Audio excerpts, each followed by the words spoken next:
This piece of prose is a short excerpt from my novel, which is currently in search of an agent.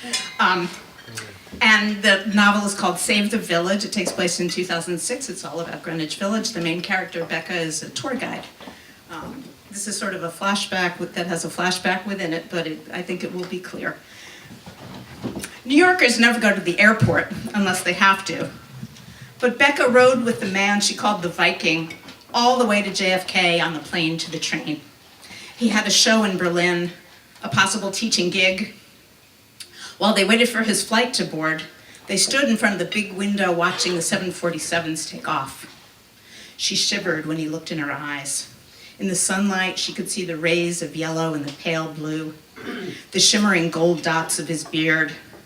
He carried a canvas rucksack with leather straps that curled up. He was already looking like a European again. She had a bad feeling about his trip. It seemed plain he loved her, or maybe he loved her in some way that didn't translate. She wanted to get on the floor and beg him not to go, but it was the 70s, and that was not in the code. When she was a little girl and her parents argued during supper, she used to pretend the kitchen chairs were airplane seats, and she'd grip the sides, preparing for takeoff, and imagine rising through the tar paper roof and flying with the pigeons above the village. It was one of many things she told no one but him. How flattered she'd been by his interest.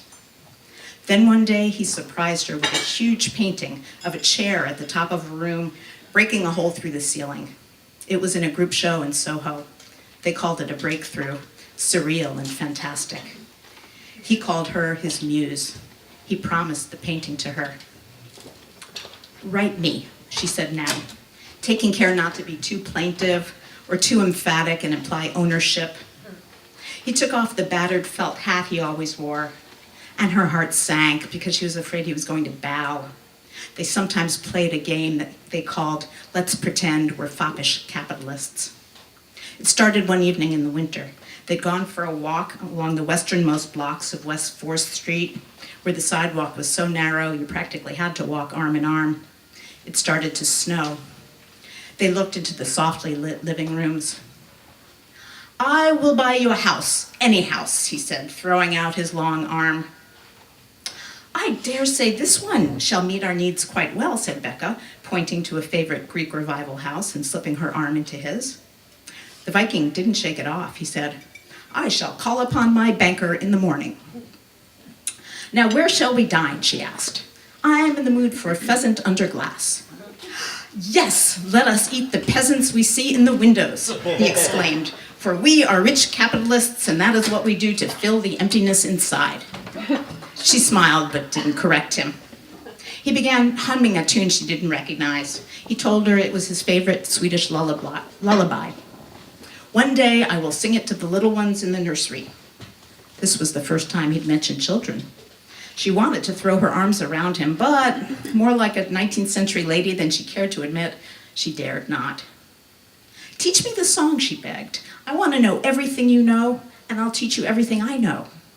He just kept humming. The snow was sticking. A hush fell over West 4th. "Does this remind you of your town?" "Hell no," he said, one of the American expressions he had made his own. "And don't call it my town. It was never mine. Why do you think I came here?" "I meant the snow, silly." They passed the old Spanish restaurant with pots full of paella and the wooden spoons sticking out of the pitchers of sangria. They went home and ate tuna sandwiches with beer.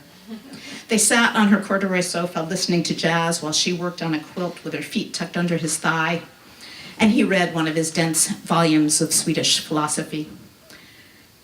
And they split a pink grapefruit and let the juice run down their arms, and then they made love twice.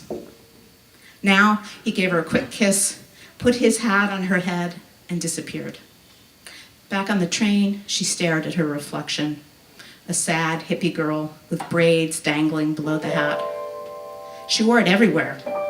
When she sweated, it smelled faintly of the Viking. One day she fell asleep on the bus and missed her stop, and when she got off, her head was naked. She called the Lost and Found at the MTA, but the hat never turned up. She went to the gallery where the flying chair had hung, but there was a new exhibit now. And the man who ran the gallery wouldn't tell her anything because he said she was no relation to the artist. Thank you.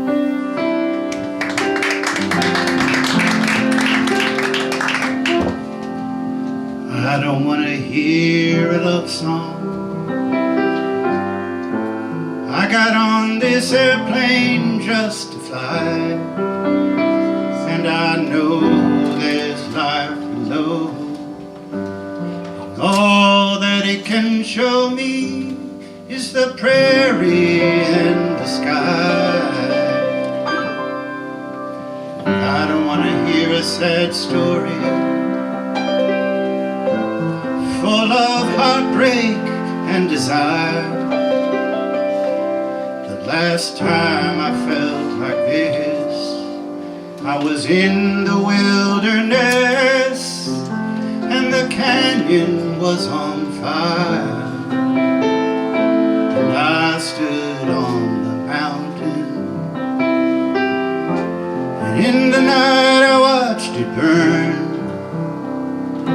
I watched it burn, I watched it burn. I would rock my soul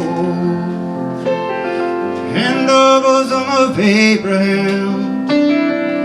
I would walk my Lord in His saving grace. I would walk all the way from Boulder to Birmingham. If I thought I could see your face. Well, you really got me this time. And the hardest part is knowing I'll survive.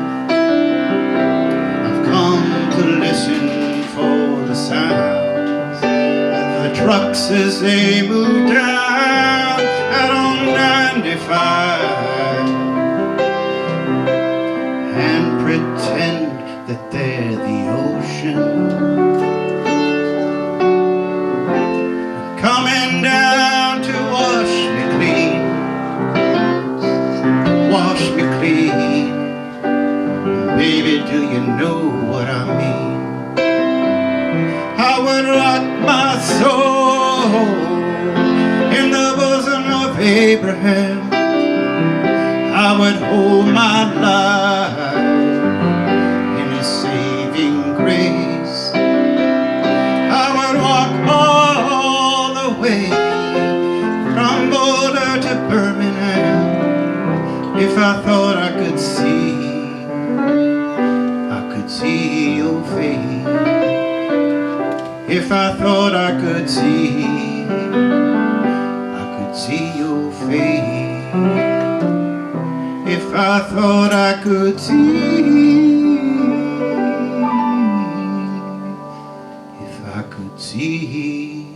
your face.